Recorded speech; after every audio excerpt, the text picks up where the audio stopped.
Officials of the ever-grotesco Grand Central Mall in Caloocan are ready for a possible takeover of the mall by local authorities today. Assessor Lourdizabal tells us while Caloocan officials are expected to serve a writ of possession to the mall owners, the owners in turn will file graft charges against the officials at the Ombudsman. Owners and lawyers of the ever-grotesco Grand Central Mall held a closed-door meeting Sunday afternoon to prepare their defense if and when the Caloocan City Government again tries to take over the establishment Monday.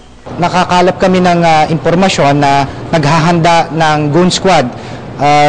City Hall is mobilizing an army of looters and goons to make an assault against ever-grotesco Mall. The writ of possession issued by the Caloocan City RTC is expected to be served Monday morning after the sheriff failed to serve it last week. Caloocan Mayor Recom Echeverri says the mall owners owe the city government more than 700 million pesos in unpaid taxes. Speaking to ABS-CBN News, Echeverri denied allegations he hired goons to attack the mall. He said the case is now under the control of the court. Wala akong pinoform na goons for tomorrow. If ever there would be kung meron mga movements no, sa loob ng grotesco building, yun po ay under the direct supervision and control of the sheriff and the court.